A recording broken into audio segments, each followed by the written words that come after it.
umuhungu wa Colonel Muammar Gaddafi nawe yamaze kwicwa arashwe kuri uyu munsi. Uyu muhungu wa Gaddafi yari afite amahirwe menshi yo kuzaba perezida nk'uko benshi bagarukagaho, dore ko mu minsi ishize yagaragaye ashaka kwiyamamaza mu matora ya repubulika mu gihugu cya Libya, ariko bikanga bitewe n'uko Ubufaransa bushobora kuba inyuma y'ikino gitero bitewe n'uko bwahitanye se, ndetse kandi muri iyi minsi mu nkiko hakaba haragaragaye ibirego bitandukanye hagati y'Ubufaransa ndetse na Libya bitewe n'amafaranga Gaddafi yahaye Nicolas Sarkozy ari kwiyamamaza ku mwanya wa perezida wa repubulika. Uyu muhungu wa Gaddafi ufite amabanga menshi ya Libya bitewe n'uko yakoranye n'isi imyaka myinshi, dore ko se namukundaga cyane. Ahenshi babaga bari kumwe mu ntambwe zabo zitandukanye za buri munsi imbere y'abakomeye, bigatekerezwa yuko Ubufaransa bwaba bwamwiregeje bukamurinza kuri se, hamwe n'abandi basore babiri bavaga inda imwe bapfuye mu gihe se yerekwaga ku butegetsi. Uyu muhungu wa Gaddafi bamwishe bamurashe.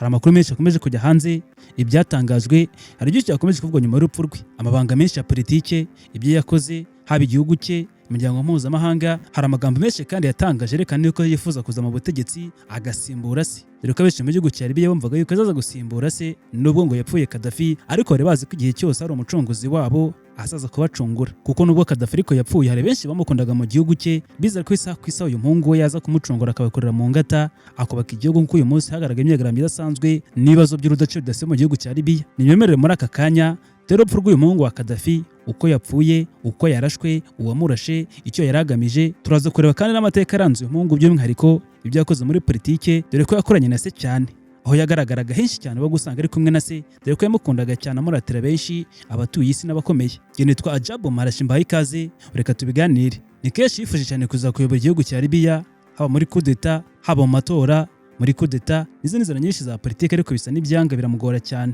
Uyu wapfuye uyu munsi yitwa Saif al-Islam.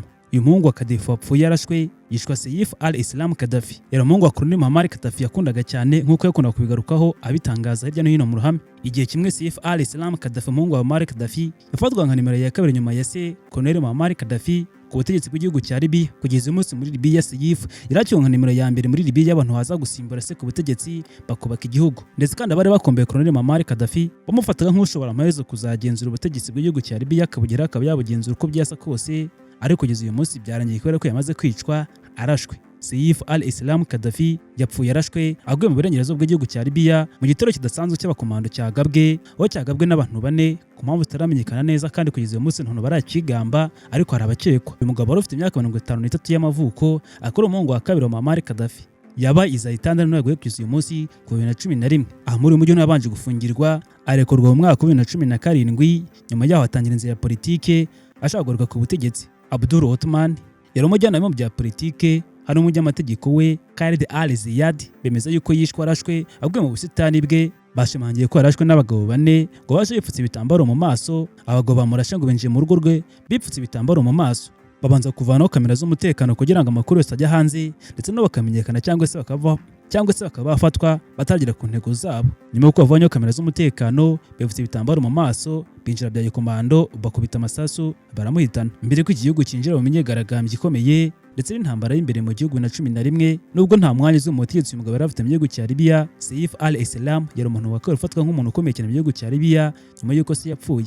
Ku butegetsi bwa Colonel Muammar Gaddafi, Saif yarezwe ibirego byinshi kandi by'ubugome bukabije n'iyicarubozo, cyane cyane ku batavuga n'ubutegetsi bwa se Muammar Gaddafi. Mu ntangiriro z'umwaka wa 2011, uyu muhungu wa Gaddafi Saif yari ku rutonde rw'abashakishwaga ndetse n'abashinzwe ibyaha bitandukanye. Kuva ubwo atangira kuza gukora ingendo mpuzamahanga zitambukiranya ibihugu. Mu kwa gatatu 2021, Butane yatangiye ibitero kuri Libya nyuma y'uko ONU yemeye ko hakoreshwa inzira zose zishoboka mu kurengera abasivili mu gihugu cya Libya imbere mu gihugu. Muri icyo gihe imyigaragambyo n'intambara byari bikomeye cyane kandi biri ku rwego rwo hejuru mu gihugu cya Libya, abenshi bavuga ko bamagana ubutegetsi. Mu kwezi kwa 2021, Saif al-Islam Gaddafi yatangaje yuko se Gaddafi ashaka gutegura amatora, yamara gutegura amatora akaba yava ku butegetsi. Gusa utani ibyo ntabwo yabikozwe habe na gatoya, ikomeza ibitero byayo kuri Libya kugira ngo ive no Muammar Gaddafi. Mu mpera z'uko kwezi, urukiko mpuzamahanga mpanabyaha ICC rwasonye inyandiko zo guta muri yombi Saif Gaddafi, gusa yakomeje kubura nyuma y'urupfu rwa se ndetse n'umuvandimwe we bari kumwe mu gihe yishwaga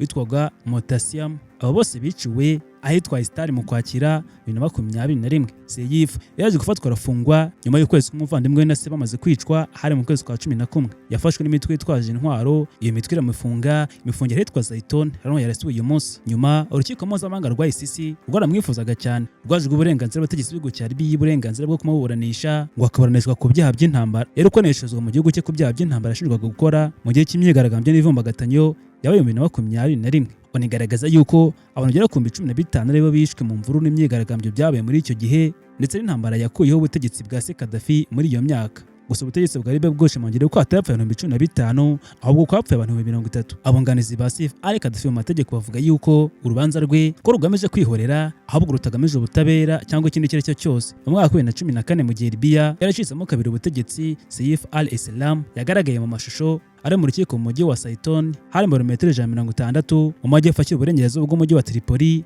mu gihugu cya Libya. No 2015 urukiko rwa Tripoli rwamukatiye igihano cy'urupfu ariko adahari muri urwo rukiko. Gusa 2017 Saif yararekuwe. Ereko nitwa Boubacar Sadiq Battalion wagenzuraga umujyi wa Zayton muri gahunda y'imbabazi zatanzwe n'uyu mujyi ku butegetsi butari bwemewe na leta. Saif akimara kurekurwa yakomeje kwishayisha bitewe n'uko yari yakomeje gushakishwa n'urukiko mpuzamahanga mpanabyaha rwa ICC kubera ko rwavugaga yuko yari ko bitemewe n'amategeko. 2021 yagaragaye mu ikiganiro cy'imboneka rimwe yagiranye na New York Times, aho yashinjaga abategetsi ba Libya yuko batinya amatora ku kutigaragaza kwe. Mu myaka hafi 10 irenga yabivuzeho, yagize ati ngomba kuba nagaruka buhoro buhoro nk'umubyinnyi wo muri club. Mu kwezi kwa 10 na 2021 nibwo bwa mbere mu myaka myinshi yari ishize yerekanye mu ruhame, aho yari mu mujyi wa Seba ubwo yatangaga inyandiko zo kwiyamamaza ngo aze kuba perezida mu gihugu cya Libya, ashaka kuba yagaruka muri Libya agasimbura se Muammar Gaddafi akamusimbura ku butegetsi nawe akaba perezida. Gusa ariko kuri benshi barakomboye se muri iki gihe babifataga nk'ari ubucunguzi bwiza bakanabikunda. Yabanje kwagira kwiyamamaza gusa ariko nyuma